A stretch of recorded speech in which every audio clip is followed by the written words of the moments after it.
Let's take a look at Storm Shadow. I like his artwork better than Snake Eyes. Yeah, it's pretty nice. Yeah, Snake Eyes just I mean, when it comes to the mini, Snake Eyes just kind of almost looks like Otanashi. Just all dark colors. But this one's got a little bit of flair. Storm Shadow can trace his ancestry back through centuries of ninja assassins. He is the last Grandmaster of the Arashikage. Did I say that right? I probably didn't say that right. Arashikage clan. And one of the most dangerous ninjas in the world. Originally known as Thomas Arashikage, he suffered a personal tragedy that led him to lend his lethal skills to Cobra, despite his personal sense of honor. With Storm Shadow serving as Cobra Commander's bodyguard, few can touch the ruthless warlord. Any who try are quickly met by Storm Shadow's screaming whirlwind technique. Okay, let's take a look. All right, Storm Shadow Cobra Ninja focused human unique hero medium 5. Let's see, our life of 4, move is 6, range of 1, attack of 4, defense of 3, 80 points. Okay. Nanite Smoke Grenade. Start the game with 3 shadow tiles on this army card. At the end of Storm Shadow's turn, you may place a shadow tile from this card onto the battlefield. Oh, okay, within 3 clear sight spaces of Storm Shadow if the tile fits normally there. Now, are we talking about just shadow tiles like we've used before? Like, it's the same type of shadow tiles, right? Yeah. Okay. Same type. So another potential unit that can change the battlefield a little bit by placing tiles down, which is interesting to note. A Whirlwind Assault, Storm Shadow may attack any number of times during his turn. Okay, he can attack any figure more than once per turn. With an attack of 4, it's not bad. Phantom Walk, Storm Shadow can move through all figures and never take any engagement attacks. Okay, well, this is a very interesting melee using the shadow space, so technically can get some defense buffs when needed, and doesn't really even need height. So, I mean, all the same though, 4 life is kind of low, so I could see him getting taken out quickly, but at the same time, kind of like the monks, you can take out a lot. He can potentially attack many figures at once as long as he's surrounded. So yeah, that's my initial thoughts. Derek, what do you think about this character?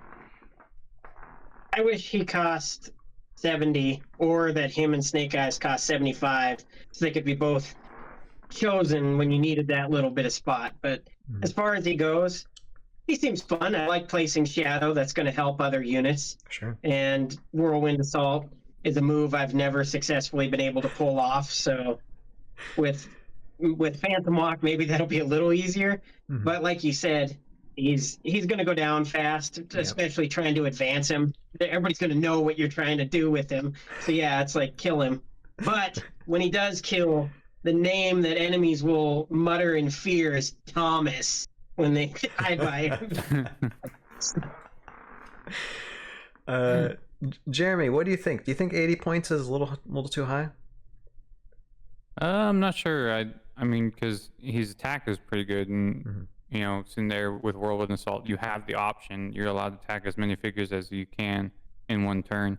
So I think they're trying to balance out that like really strong attack forward, and then he's also, you know, making shadow spaces so you can have that extra defense. So there's some things that explain it, but yeah, with a life of 4, you got to be really careful with how you use him because he can die pretty quick.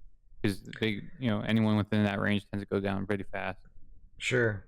Now, I would sacrifice like 1 or 2 shadow tiles. So instead of saying like at the start of the game, start the game with 1 shadow tile or 2 shadow tiles to lower the points to 75 or 70, like Derek was saying, I would take that because who knows how many shadow tiles he can dole out before he dies. You know, he might only be able to get 1 or 2 out. during his time, and I really see him as like a shadow tile deployer, and then other units are able to use them for the duration of the game, and he just whirlwinds assault whoever he can. At least that's me as being like highly offensive minded thinking. I don't know if this would be a unit that you would hold back. You just want to take him in, deploy some shadow tiles, and try and take out whoever he can before he expires. And walk out. Yeah. Mm-hmm. Yeah. You'll move him up, and he'll be a corpse before round 2 is done. Exactly. Exactly. So that's what I think.